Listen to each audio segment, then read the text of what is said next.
Book Summary. While sleeping near a sycamore tree in the sacristy of an abandoned church, Santiago, a shepherd boy, has a recurring dream about a child who tells him that he will find a hidden treasure if he travels to the Egyptian pyramids.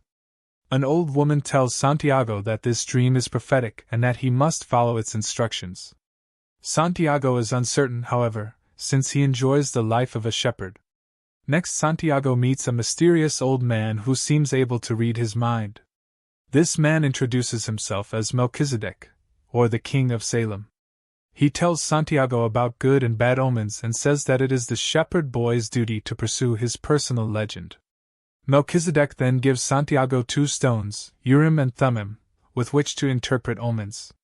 Santiago wavers briefly before selling his flock and purchasing a ticket to Tangier, in northern Africa, to which he travels by boat.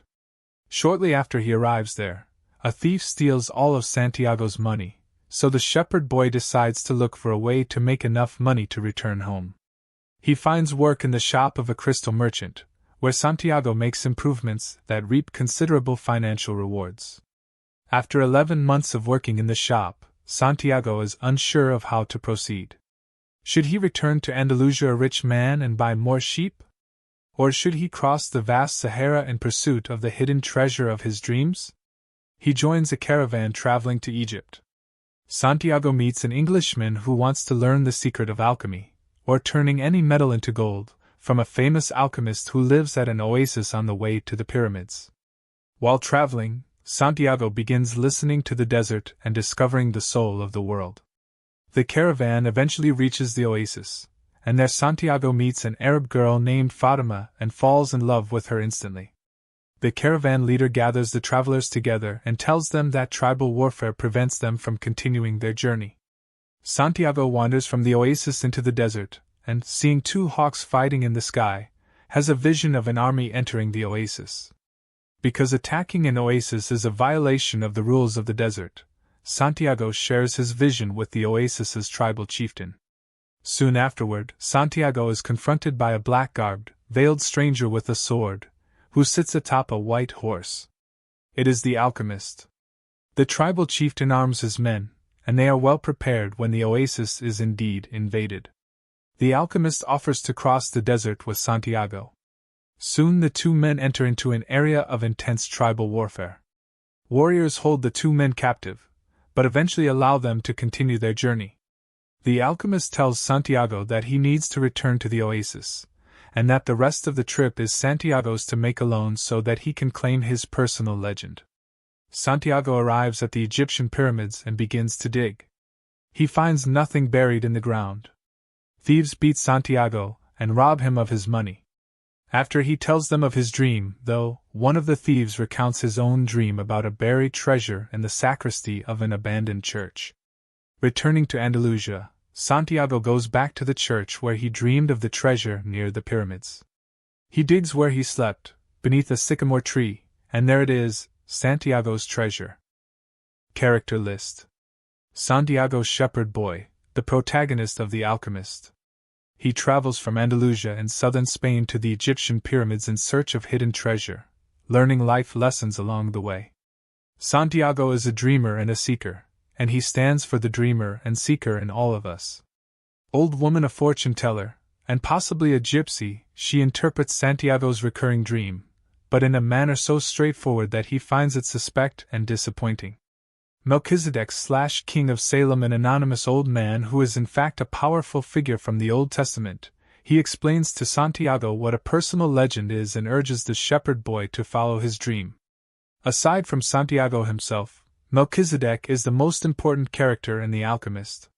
Crystal merchant, a middle-aged resident of Tangier, he hires Santiago to work in his shop.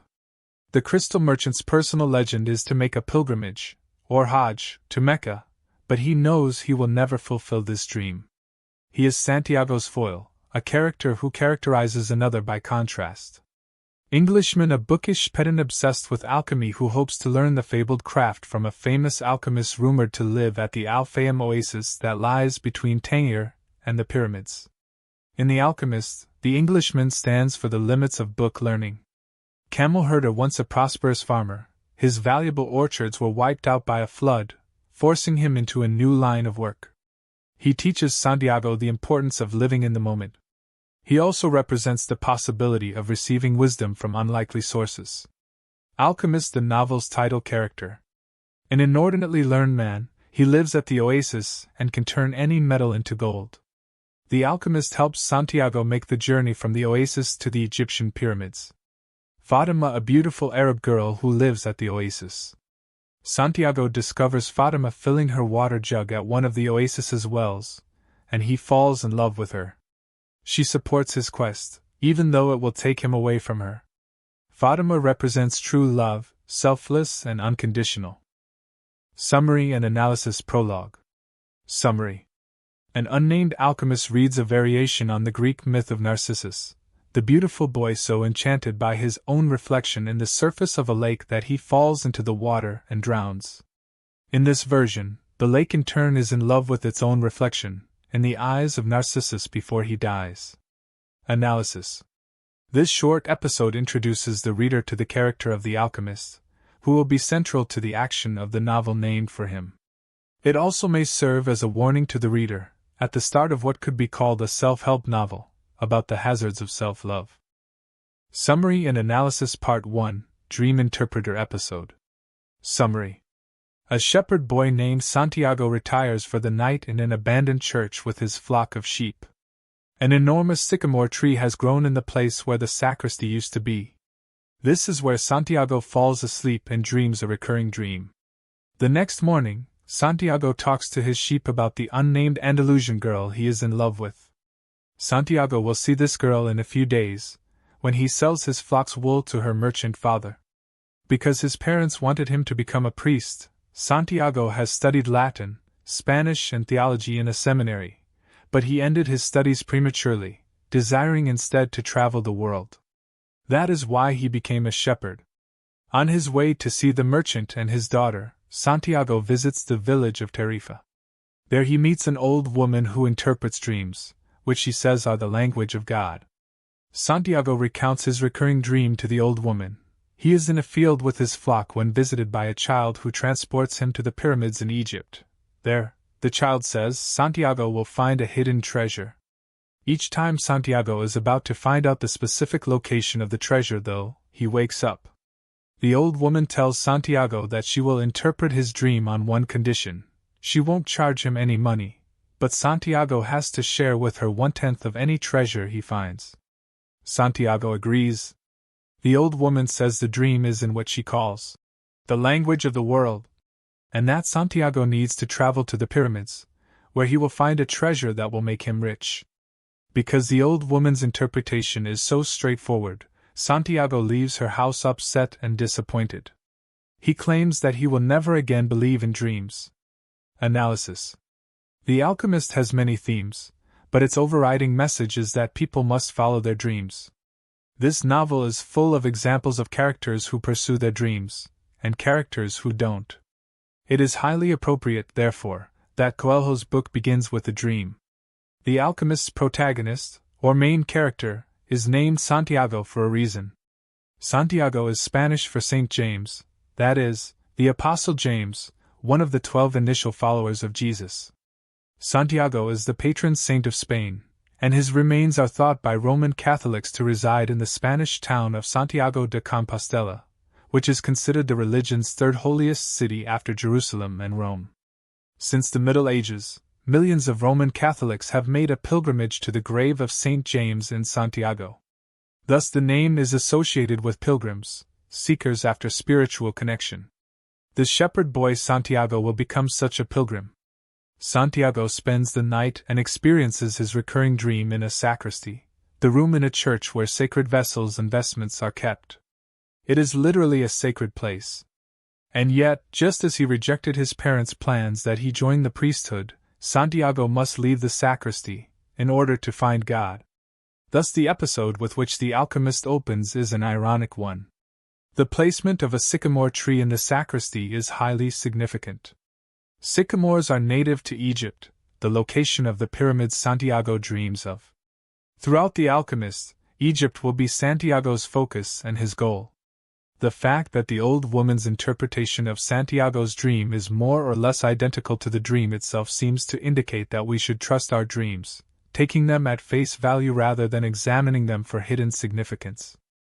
Summary and Analysis Part 1, Melchizedek Episode. Summary. At the local market, Santiago trades his old book for a new one, and just as he is becoming absorbed in it, an old man asks him what he is reading.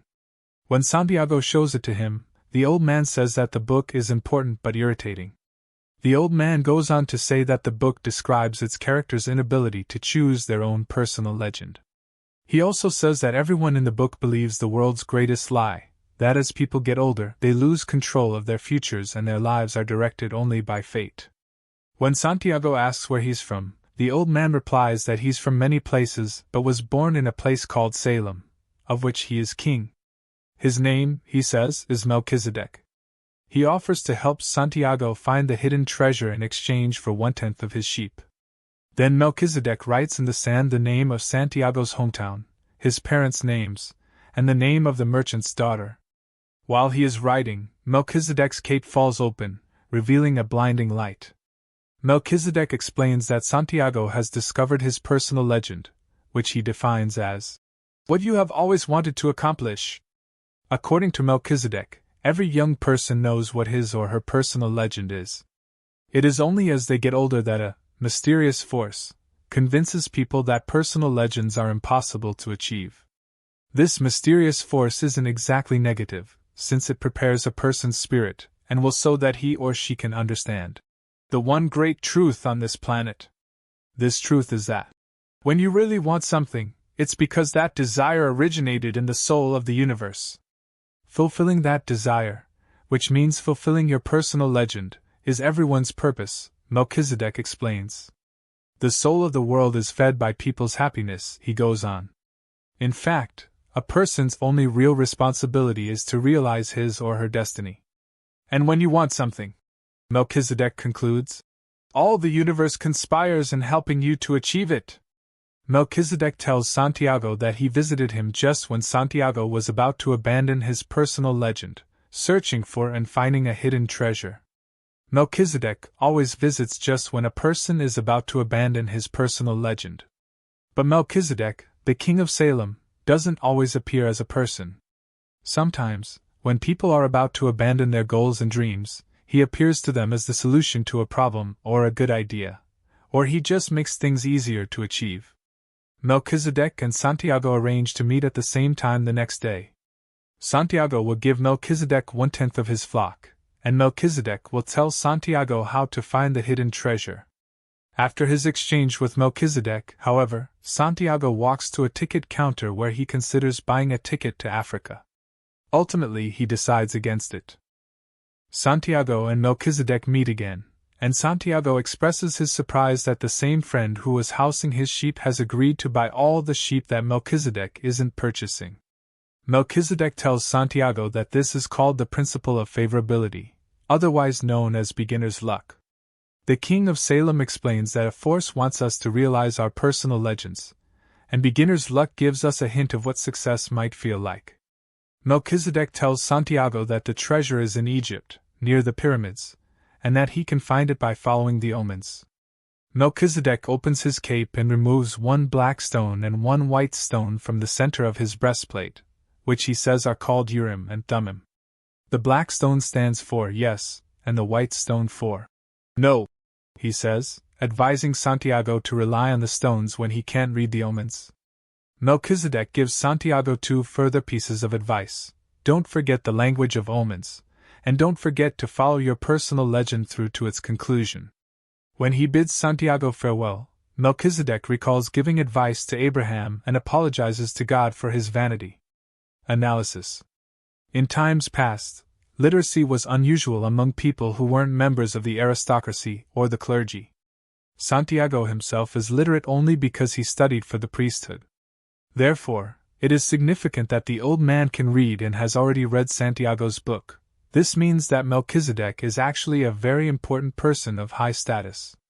This episode is central not only to part 1 of The Alchemist, but to the novel as a whole, introducing as it does the concepts of the personal legend, the world's greatest lie, the mysterious force, the soul of the world, the principle of favorability, beginner's luck, and following the omens.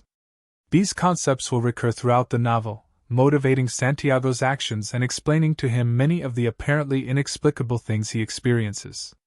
The name Melchizedek, Hebrew for "Righteous is my king," comes from the Old Testament, in which a character by that name is identified as the king of Salem, another name for Jerusalem, and a priest of God in the time of Abraham. Because the Melchizedek of the Alchemist recalls charging Abraham his 1/10 fee, we can assume that he is the same Melchizedek. Other than Santiago himself, Melchizedek the king of Salem is the novel's most important character. And he is certainly a contradictory figure, urging self-reliance and discouraging passivity at the same time that he intercedes in the service of those, like Santiago, in danger of not being self-reliant enough. Summary and Analysis Part 1, Crystal Merchant Episode I. Summary. Santiago crosses the Strait of Gibraltar and finds himself in Tangier, a city in northern Morocco, where a man he meets in a bar swindles him out of all his money. As a result of this unfortunate occurrence, Santiago realizes that he is like everyone else. I see the world in terms of what I would like to see happen and not what actually does. He decides to think positively, to consider himself an adventurer rather than a victim. In desperate need of money, Santiago is hired by a crystal merchant, who tells him that even a year's wages would not pay his way to Egypt, which is thousands of kilometers distant. The crystal merchant offers to give Santiago enough money to return to Andalusia. But Santiago declines the offer, telling the crystal merchant that he'll work for him to earn money with which to buy sheep. Analysis. Prior to this episode, Santiago learned mainly from books. Here, however, he begins to learn from his experiences. What he learns first is that people deceive themselves about the world and the way it works.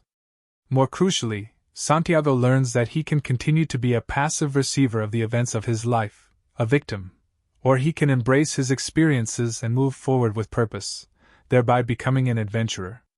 Santiago's realization that he should see the world as it is, rather than how he wants it to be, would seem to contradict the King of Salem's advice, that if people follow their dreams, the universe will assist them.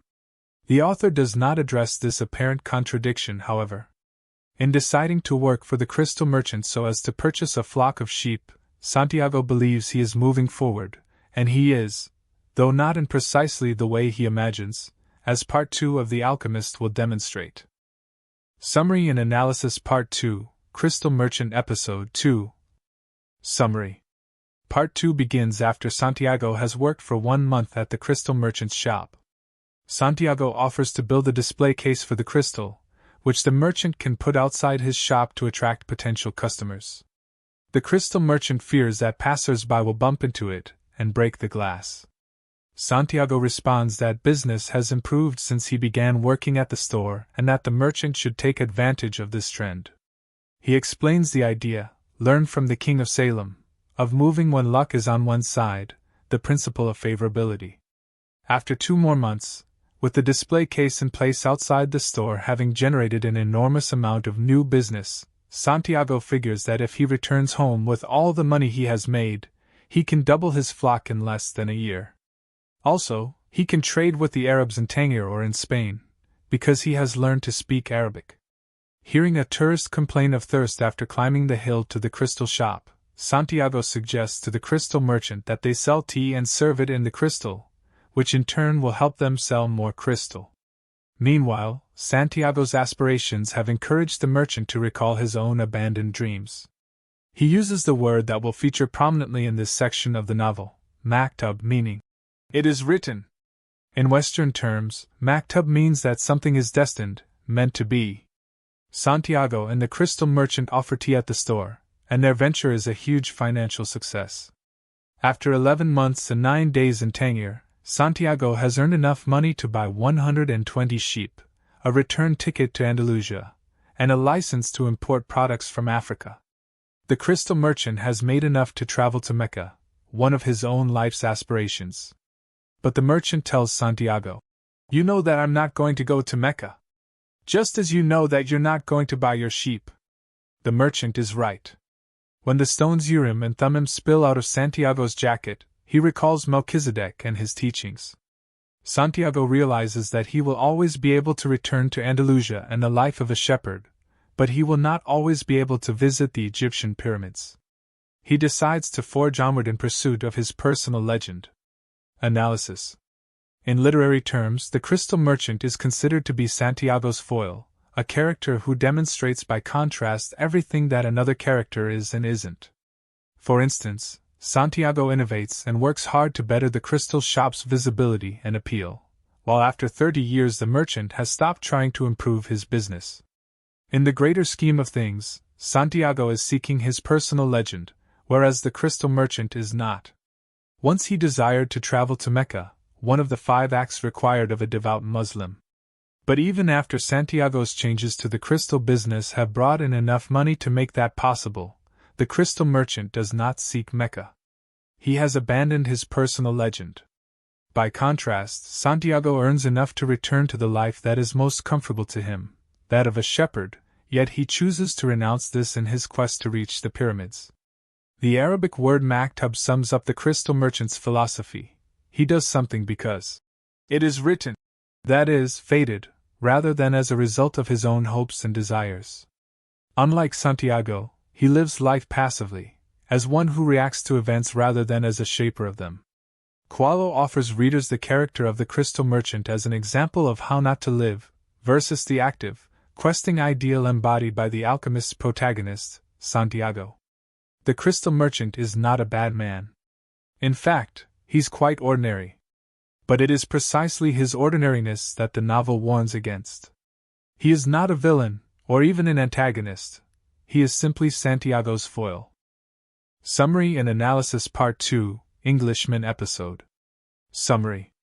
We now meet a fourth important character, the Englishman. The Englishman spent a decade at a university trying to find the one true language of the universe. Before traveling to northern Africa, he studied Esperanto, an international language, then religions of the world, and finally alchemy. To the Englishman's dismay, however, the alchemists he has met won't teach him what he wants to know, perhaps, he conjectures, because they don't know it themselves. Surrounded by thick books, he awaits the departure of a caravan for Egypt. He hopes to travel through the Sahara Desert to the Al Fayum oasis on the way there, reportedly the home of a 200-year-old alchemist who can turn any metal into gold. After meeting the Englishman, Santiago removes Urim and Thummim from his pocket, and is surprised when the Englishman shouts their names. The Englishman tells Santiago that the stones aren't valuable, then removes 2 identical stones from his own pocket. Santiago tells him that the stones came from a king, a fact which the Englishman is not surprised to learn. It was shepherds who were the first to recognize a king that the rest of the world refused to acknowledge, he says. The Englishman tells Santiago that Urim and Thummim were the only form of divination permitted by God. The priest carried them in a golden breastplate. He speculates that this may be an omen, telling Santiago that everything in life is an omen. The Englishman also tells Santiago that he is in search of a universal language. Analysis. Like Santiago, the Englishman too believes in omens. He is also on a quest for the one true language of the universe. Although the relationships are unclear at this point in the book, this language is synonymous with the secret of the master work, and includes something called the Philosopher's Stone, which is related somehow to the elixir of life. Perhaps the author's point is that the Englishman has not reached his goal because he has not focused it sufficiently. He cannot fulfill his personal legend because it is too vague and jumbled. Prior to this episode in the novel, it has been difficult to place the alchemist in time. Does the story take place 50 years ago, or 500? This vagueness with respect to setting is intentional on Coelho's part, as it lends his book a mythic, timeless tone.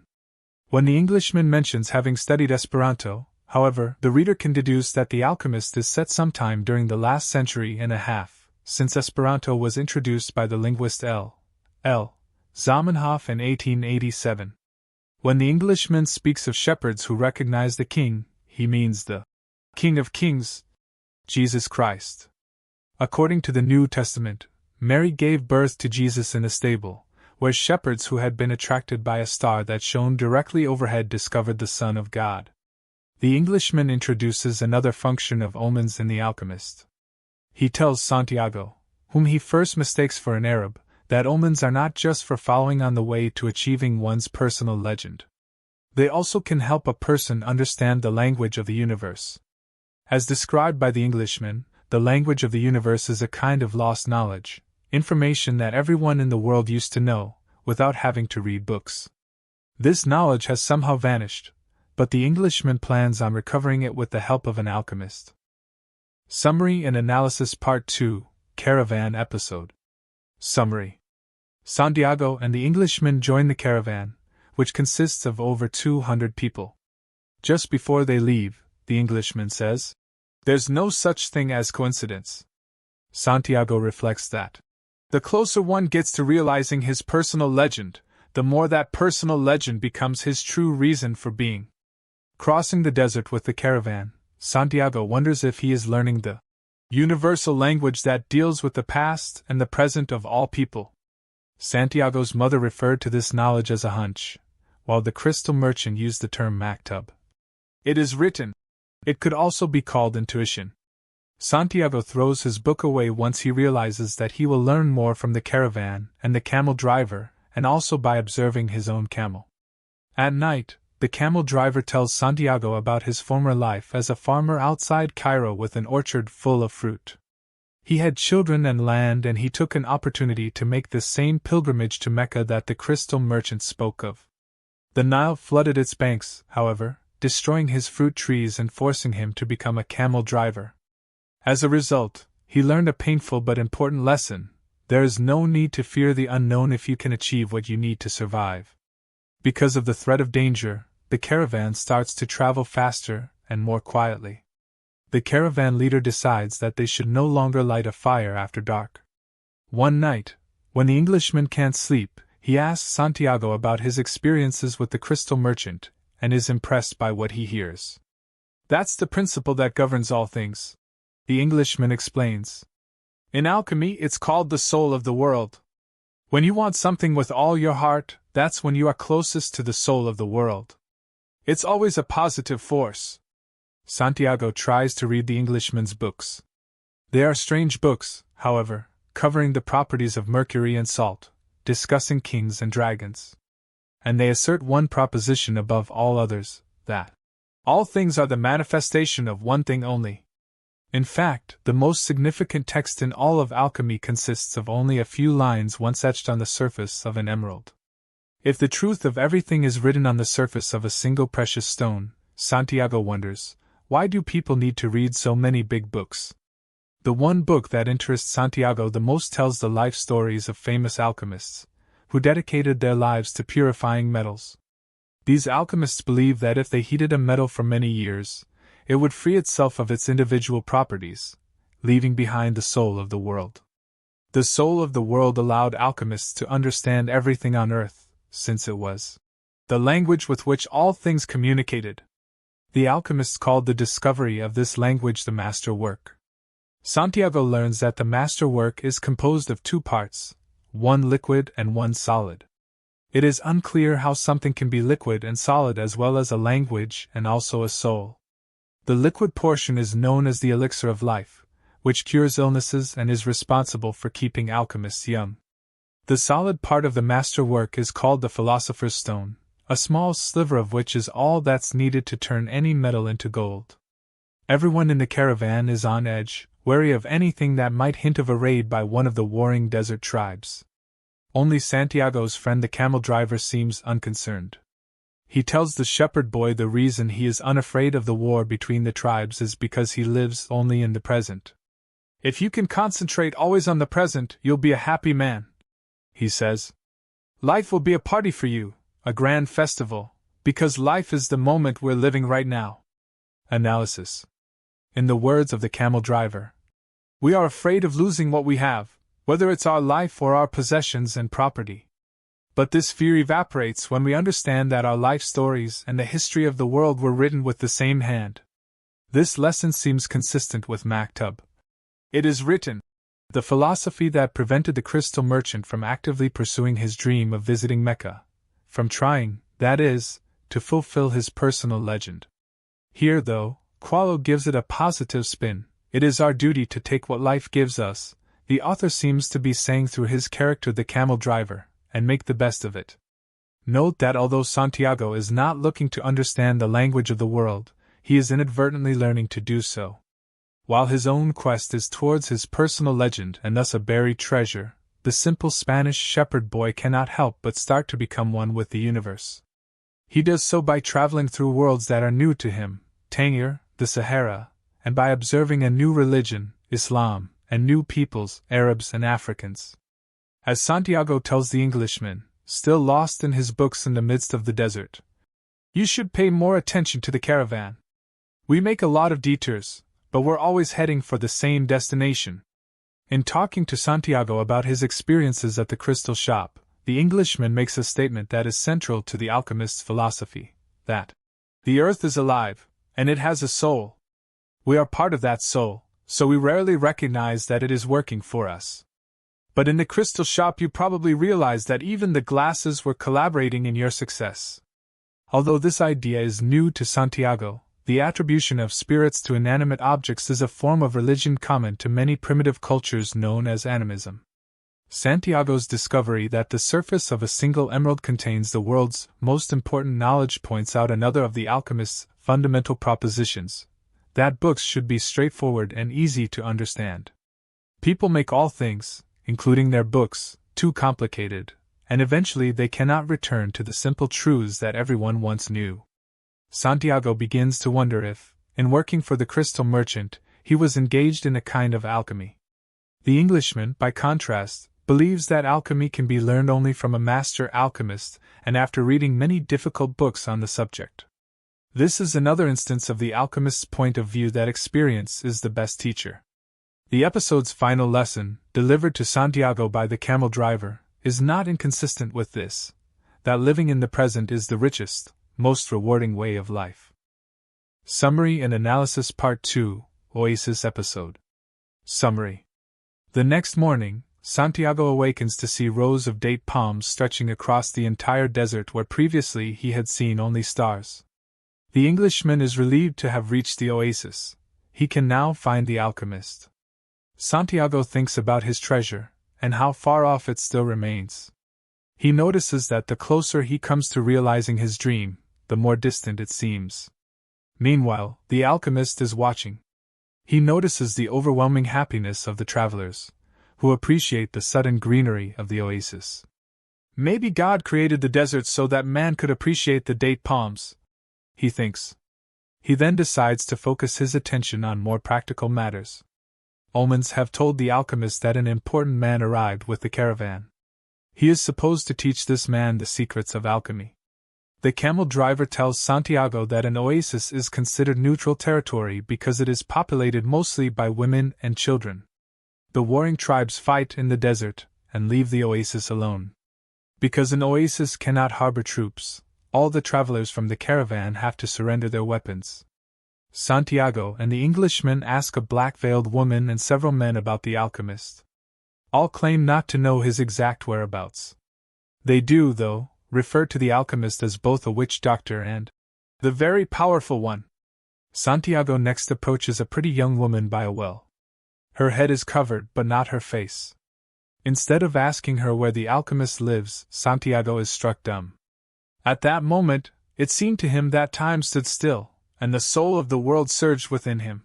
He learned the most important part of the language that all the world spoke, the language that everyone on earth was capable of understanding in their heart. It was love. Prodded by the Englishman, Santiago puts aside his feelings for the girl, whose name is Fatima, and asks her where the man who cures people's illnesses lives. Fatima points to the south.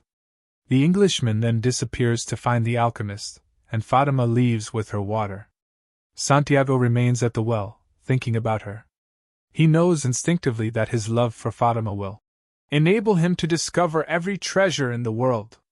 Santiago returns to the well the next day hoping to find Fatima. Instead, he encounters the Englishman, who found the alchemist and told him that he wanted to learn the secrets of alchemy. The alchemist asked if he had ever turned lead into gold. No, the Englishman said, that was what he had come to the oasis to learn. He told me I should try and do so. After the Englishman departs, Fatima arrives at the well. Santiago tells her that he loves her and wants her to be his wife. Fatima drops her jug and spills some water.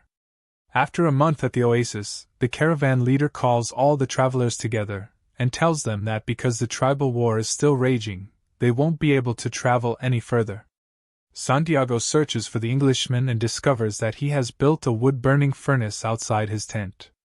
The Englishman tells Santiago that he is completing the first phase of alchemy, separating out the sulfur. To do this, a person can't be afraid of failure, and that fear is what kept the Englishman from trying to accomplish the master work.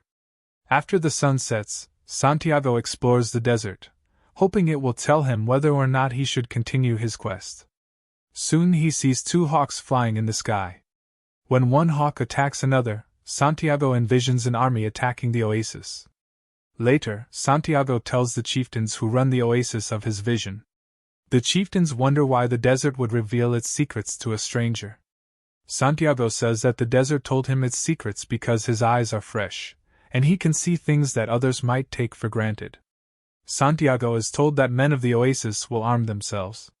Because of sand's tendency to ruin firearms, though, if at least one gun isn't used by sundown the next day, a gun will be used on Santiago. Still, Santiago remains relieved that he shared his vision. Analysis. The trees at the oasis are date palms, that is, fruit-bearing trees. This hints at the fact that Santiago's stay at the oasis will be fruitful, which, in fact, it turns out to be. Readers may think that the important man the alchemist refers to is the Englishman, since he is searching for the alchemist. The Englishman has studied alchemy for years and carried many books on the subject across the desert. But something about the alchemist's uncertainty suggests that the obvious candidate, the Englishman, with all of his books, will not be the alchemist's choice. Up until now we have been thinking of Santiago as the shepherd boy. But Santiago has been steadily maturing over the course of his journey. A boy no longer, Santiago is the man to whom the alchemist will teach his secrets. This sudden change in the novel's setting is physically and emotionally dramatic. Previously, the action took place in somewhat difficult terrain, the hilly pastures of Andalusia, the crowded, winding streets and alleyways of Tangier, and the unforgiving desert. Now the environment is benign, allowing the characters to focus on other concerns. They let down their guard, eat, drink, water or other non-alcoholic beverages, since Islam forbids drinking alcohol, and talk. It is under these conditions, when Santiago is helping the Englishman search for the alchemist, with no thought to pursing his personal legend, that he first encounters Fatima. Encounters, that is, love. Previously, Santiago's only concern was finding the hidden treasure. Suddenly he must take his heart into consideration. Along with the old woman who interprets Santiago's dream, Fatima is one of two female characters in the novel. And it is significant that Fatima is one of the few characters in The Alchemist to be given a name. This indicates that she is important to the novel, despite appearing in it only briefly. Also, the name Fatima was the name of the Muslim prophet Muhammad's daughter. A traditional Arabic good luck symbol shaped like a palm is known as the Hand of Fatima. Fatima herself is a harbinger of good luck. She cheerily prods Santiago onward, encouraging him to fulfill his personal legend and leave the oasis to look for the hidden treasure. Though he lives in their midst, the alchemist isn't particularly valued by the inhabitants of the oasis. His position mirrors that of other important historical figures, including Jesus, a carpenter's son who wasn't recognized as especially important by many in his own community. Santiago's vision of the two fighting hawks is extremely significant. Hawks are birds of prey that usually attack other, smaller birds. It is rare for hawks to attack one another. Likewise, it is unusual for an army to invade the peaceful refuge of the oasis. But this is exactly what will happen. When Santiago visits the tribal chieftain's tent, it is huge and white. The chieftain himself is wearing gold and white robes, as is his son, the young Arab who first brings Santiago into the tent. White is the color of purity, and gold is the most valued metal and the color that represents wealth. Therefore, we are meant to recognize that the tribal chieftain is not just rich, as Santiago discovers when he enters the tent, but pure, incorruptible. The meeting of white and gold may also symbolize and foreshadow the meeting of Santiago, who is pure, and the alchemist, who can turn lead into gold. Summary and Analysis Part 2, Alchemist Episode. Summary. Walking back to his tent, Santiago encounters a black-clad horseman with a falcon on his left shoulder. The horseman wears a turban, and a black covering across his face leaves only his eyes visible. He sits atop a huge white horse that rears up on its hind legs. The horseman pulls a sword from its scabbard and demands, "Who dares to read the meaning of the flight of the hawks?" The horseman presses the sword against Santiago's forehead, drawing a small drop of blood. Santiago has no fear of dying, however, as doing so would allow him to join the soul of the world.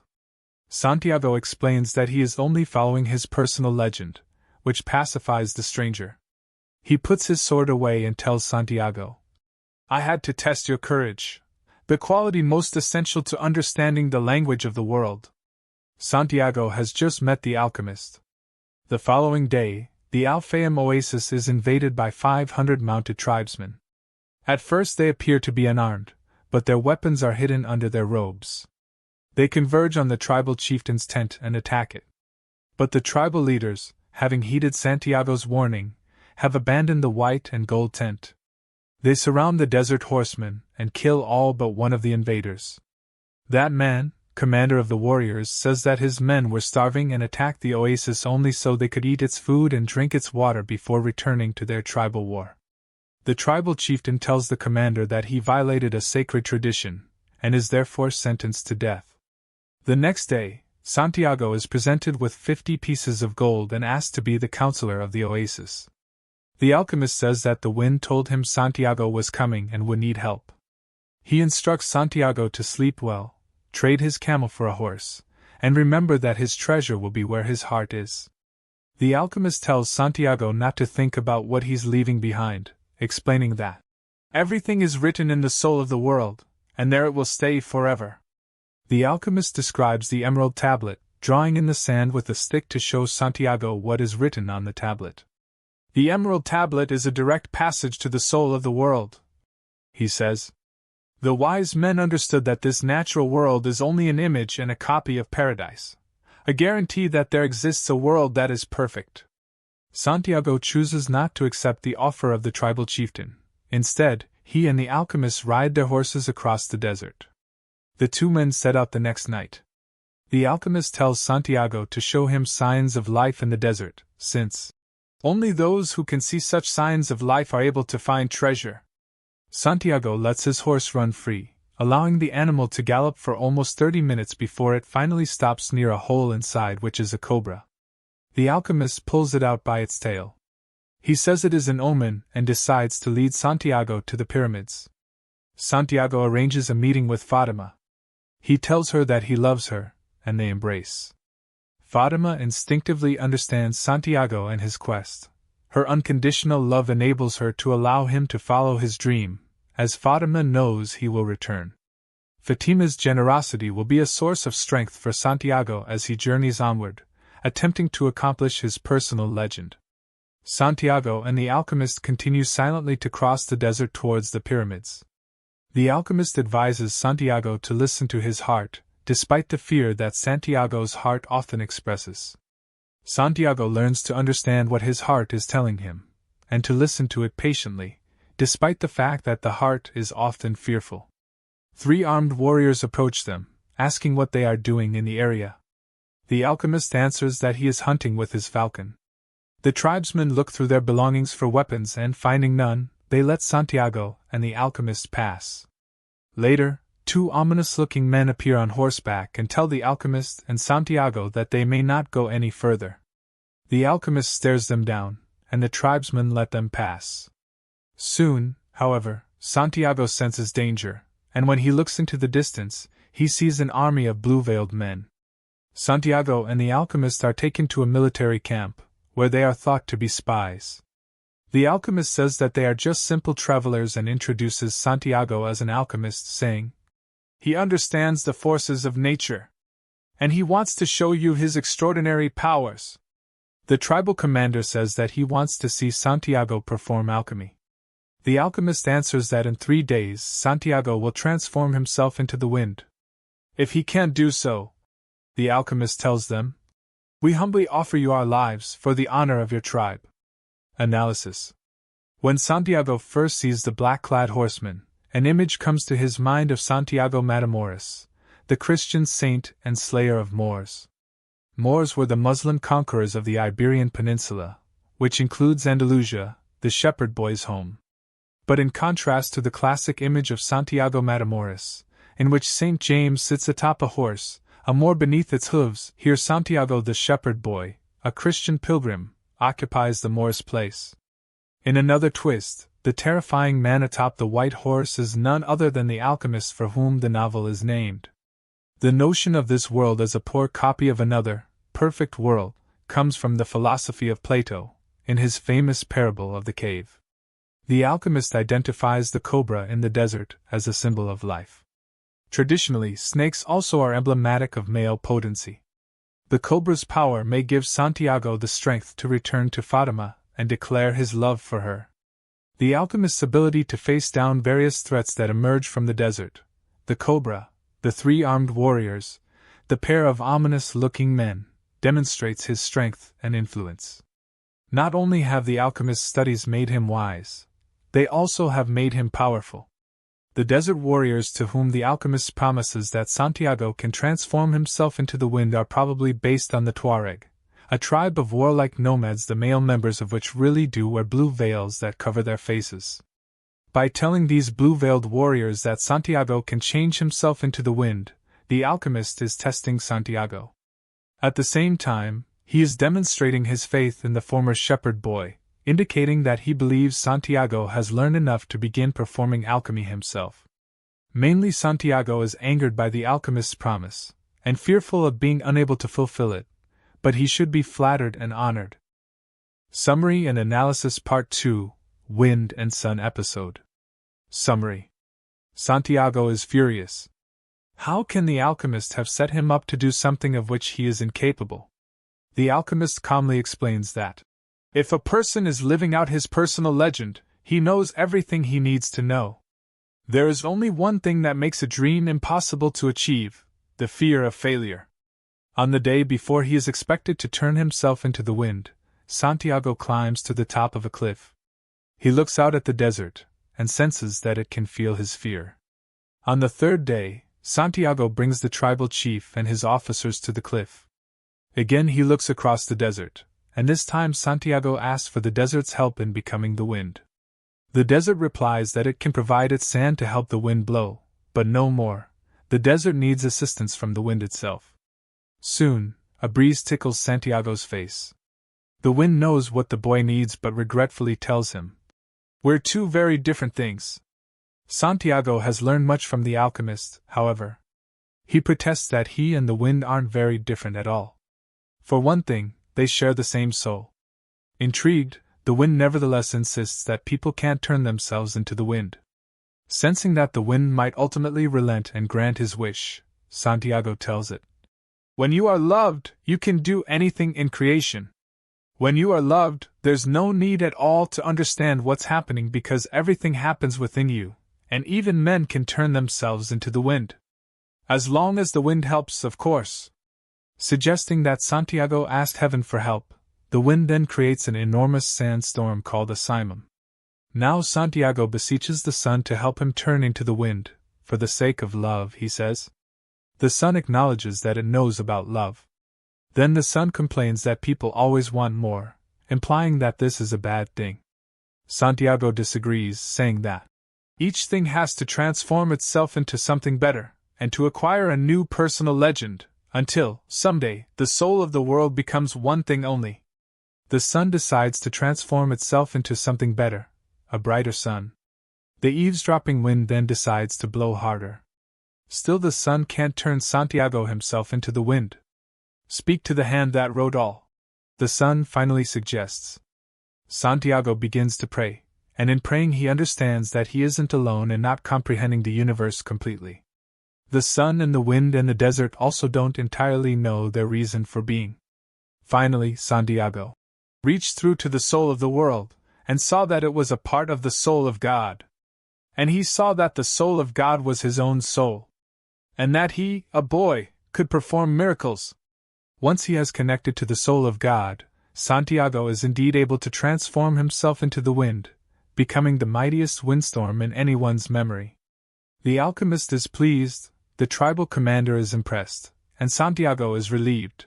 His life is spared and he can continue to pursue his personal legend and find the hidden treasure. The general provides the alchemist and Santiago with a guide to escort them out of the encampment. The three men travel for an entire day. At the end of the day, they come upon a Coptic Christian monastery. The alchemist uses the monastery's kitchen to perform the art of alchemy. After he has successfully turned lead into gold, the alchemist splits the gold into 4 sections.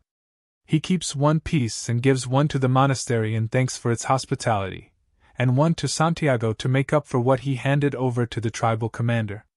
The alchemist gives the last piece of gold to the monk to hold on to, in case Santiago should need it in the future. The alchemist leaves Santiago in the desert, telling him, "No matter what he does, every person on earth plays a central role in the history of the world. And normally he doesn't know it." Analysis.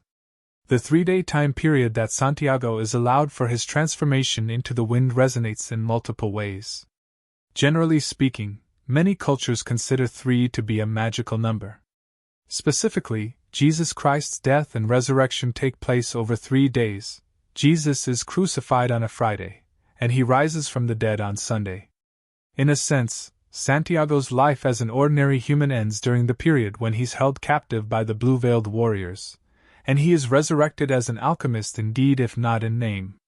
Up until this point in The Alchemist, the novel has had various mystical elements, but it hewed for the most part to the realistic.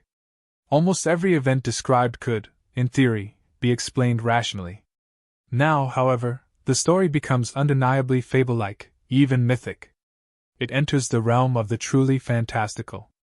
The human characters have spoken of all things having souls.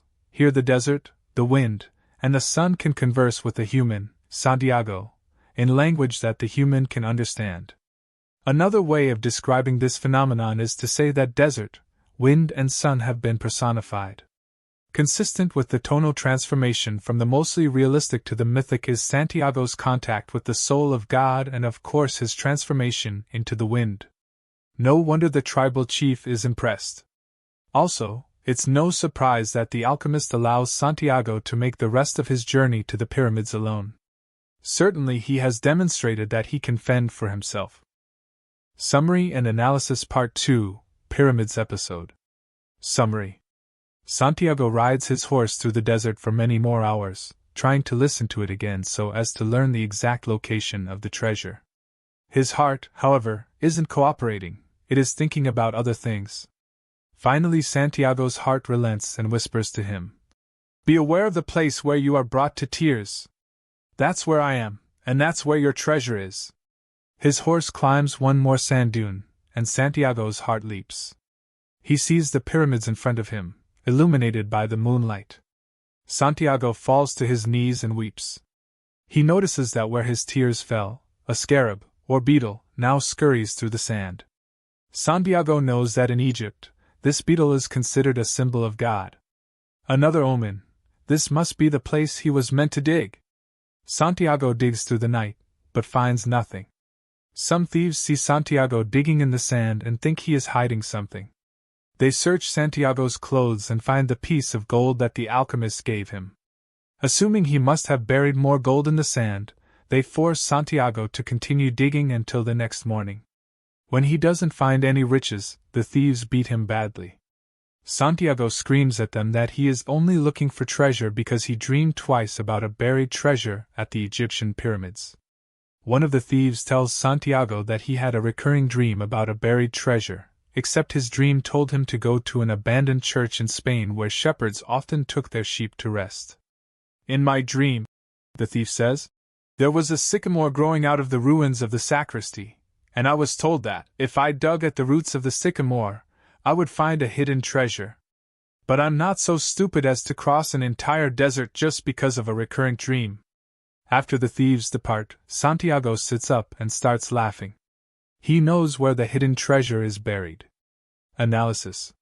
When Santiago's heart tells him to dig where his tears fall, Paulo is telling his readers not only that they should listen to their hearts, but that they should pay attention to their emotions, not merely their thoughts. Ironically, the scarab beetle, a humble, ugly thing, represented God to the Egyptians, and it represents God to Paulo, as well. Even if an omen is unlikely, it must heed it. More irony, the gold that the alchemists created from lead is precisely what causes the thieves to believe that Santiago is digging for more treasure, and to beat him. For Santiago, and for the reader, this is an unexpected, negative consequence of the alchemist's wisdom and power. Of course, ultimately it leads to the information that will send Santiago home to his treasure. Santiago's arrival at the pyramids is somewhat evocative of another quest, that of Odysseus in Homer's Odyssey. When, after traveling for 10 years, Odysseus finally arrives at his home, the island of Ithaca, his journey has ended, but one task remains: to defeat the suitors who have taken over his palace during Odysseus's absence. Similarly, Santiago has reached the pyramids he dreamed about. His pilgrimage has come to an end. But he still needs to find the dream for treasure, and, as it turns out, to fight the thieves that want to take it from him. Like the crystal merchant, the thief who ignores his dream is a foil for Santiago, a figure who characterizes him by contrast. Unlike Santiago, this man pays his dreams no mind, with the result that he lives as a robber, a criminal. Summary and Analysis Part 2, Epilogue. Summary. Santiago arrives at the abandoned church in his native Andalusia, to which he was able to return with the gold that the alchemist left him at the desert monastery. Digging in the sacristy beneath the sycamore tree, Santiago uncovers a chest of gold coins, precious gems, golden, feathered masks, and stone statues. It's true, he thinks. Life really is generous to those who pursue their personal legend. Analysis. Like so many stories of seekers and their quests, think not only of the Odyssey, but the Wizard of Oz. The alchemist ends where it began. Santiago's treasure was literally under his nose, but he had to travel across a continent to find it. Surely this is central to Coelho's vision, and to this novel's theme. Critical essays. Themes in The Alchemist. Dreams. Dreams are central to the alchemist's action as well as its meaning. Santiago's dream is the novel's inciting incident, the event that sets the story in motion, and the author's primary message seems to be that we should follow our dreams.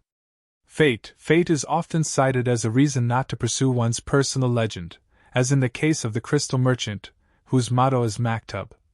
It is written, "Love, without love, according to the alchemist, our lives are incomplete." Once Santiago discovers unconditional love in the person of Fatima, however, there is little he cannot accomplish. Omens. Introduced by Melchizedek, the king of Salem, omens are central to the action of the novel. They play a crucial role in Santiago's success, as when he correctly interprets the omen of the two hawks fighting over the desert outside the oasis. Religion. Religion is a double-edged sword, according to the alchemist. On one hand, Santiago has the recurring dream that sets him on his way in the sacristy of an abandoned church. On the other hand, he must abandon that church to experience his personal legend. Santiago learned to read because of his religious studies, but books are not especially useful to him in his quest. Spirituality. What the alchemist seems to suggest is that we should value spirituality in place of organized religion.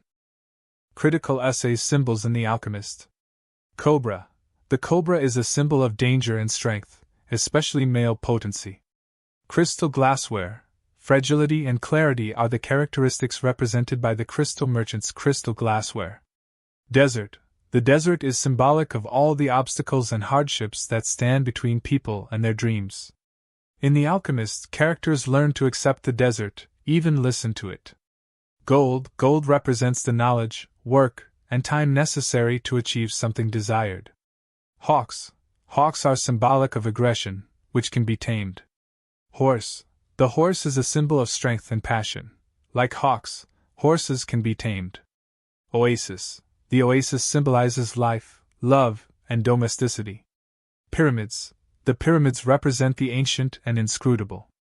Sacristy. The sacristy represents conventionally sacred things, which often must be abandoned to achieve true spirituality. Shepherds and sheep. These are symbolic for Paulo of the less than extraordinary. For Santiago, the alternative to pursuing his personal legend is a return to his life as a shepherd. Stones named Urim and Thummim. These stones stand for the character's needs to respond to omens, which are essential motivating factors. Sycamore tree. This tree represents Egypt, the place where sycamores come from. Thieves. Thieves represent everyone who tries to find a shortcut to his or her personal legend. The journey is necessary, according to the Alchemist. Water. Life is synonymous with water in the novel, and perhaps for love too. Well, a symbol of unconditional love, the well, it is there that Santiago meets Fatima.